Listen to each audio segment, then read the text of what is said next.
In the TV series The Fall, you've played a serial killer. Now you play an anti-hero with deep emotional scars. Is it a coincidence, or are you drawn to darker roles? I think there's a part of me that might be drawn to darker roles, or I certainly have been for the last few years. But I think I'm just drawn to roles that intrigue me and characters that are flawed, or have distinctions in their character that make them behave a certain way. I find that very interesting. But yeah, I think that's where the coincidence ends. I think it is just a weird sort of thing that I played two particularly dark characters, especially that have had a lot of attention on them. So I think that's probably makes for it. Yeah. Shades of Grey, the novel, has been immensely popular before the movies. Did you ever worry about not meeting the expectations of the fans of Christian Grey? I did worry about that for like a tiny wee second, and then I was like, you can't, you drive yourself mad sort of actually worrying about that, because you can't satisfy everyone.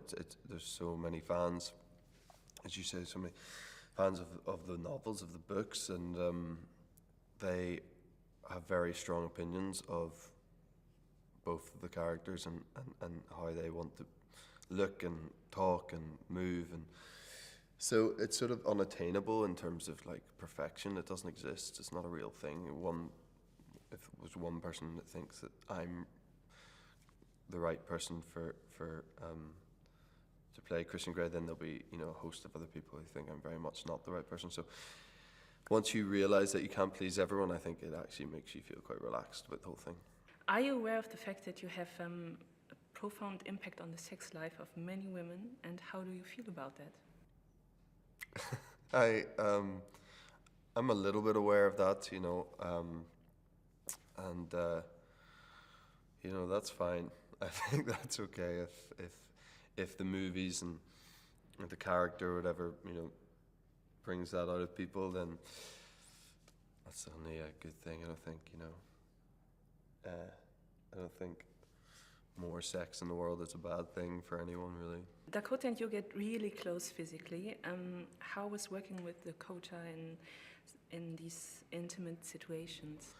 Well, I think by now with this movie, we just know each other so much better.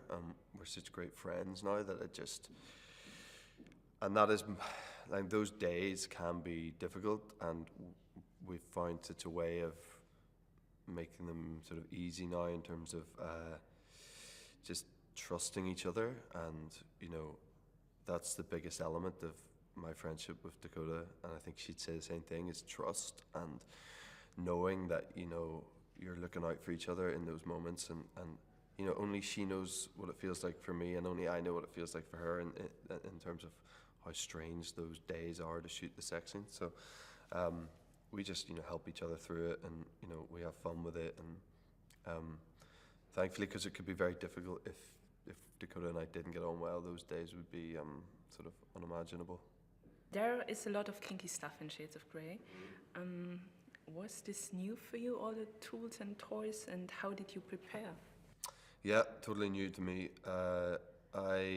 On the first movie, I had like a sort of, well, I think its official term was like kink advisor. Anyway, some dude who's like into S&M, and he would sort of, I went to watch him in a session he had with his submissive, or two of his submissives, and that was sort of helpful to a point. I took some stuff from it, but not a lot, to be honest. I didn't think it was appropriate for Christian. But most of the stuff, I just had to be talked through how to use it, because a lot of, I don't think any of the stuff I'd ever used before. So, I I used to sail a lot, so I could tie a rope, but apart from that, I didn't really know what was going on.